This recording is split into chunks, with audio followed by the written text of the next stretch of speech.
Eto, mainit na balita. Eto, medyo bad news para sa ating Gilas fans dahil tumataas ang tsansa na walang Justin Brownlee tayong makikita sa FIBA Asia Cup. Ano nga ba ang dahilan kung bakit napakatagal maglabas ng hatol ang FIBA patungkol sa test na isinagawa ng WADA kay JB? Pero bago yan, like and subscribe lang mga kabady para sa latest basketball news and highlights. May lumalakas na hinala na posibleng hindi makalaro si Justin Brownlee para sa Gilas Pilipinas sa darating na FIBA Asia Cup sa August sa Jeddah, Saudi Arabia. Eto, balikan lang natin. Last month, ayon sa report ng Spin.ph, may lumabas daw na adverse analytical finding sa drug test ni Brownlee matapos ang Gilas game kontra New Zealand noong February. Ibig sabihin nito, may substance na lumabas sa kanyang urine sample na under sa listahan ng FIBA na bawal at hinihintay pa hanggang sa ngayon ang hatol ng FIBA patungkol dito. Ngayon, umaapila ang kampo ni Brownlee. Meaning, hindi sila basta pumayag sa findings. Nilalabanan pa nila.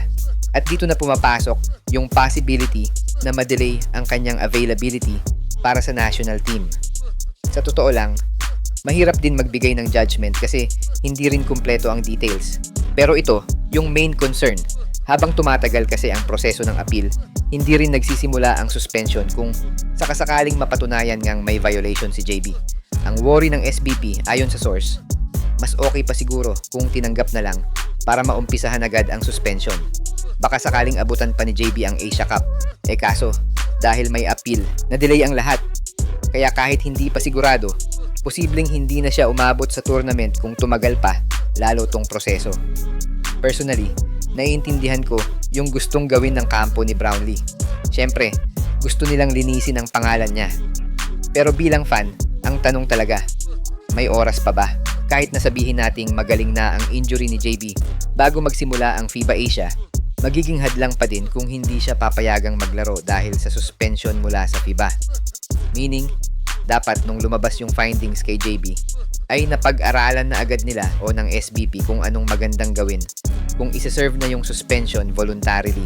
Dahil kung nga naman, mag-a-appeal pa sila tapos after 2 months, i-release ng FIBA ang hatol tapos mag-start na yung FIBA Asia Cup, bale wala din yung preparation na gagawin ng Gilas kung hindi makakapaglaro si JB.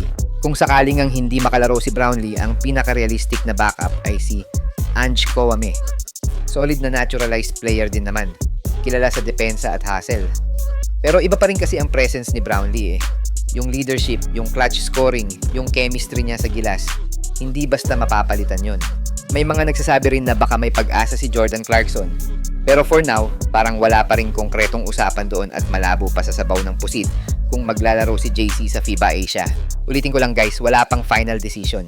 Pero habang tumatagal, lumalaki ang posibilidad na baka hindi natin makasama si Brownlee sa FIBA Asia Cup.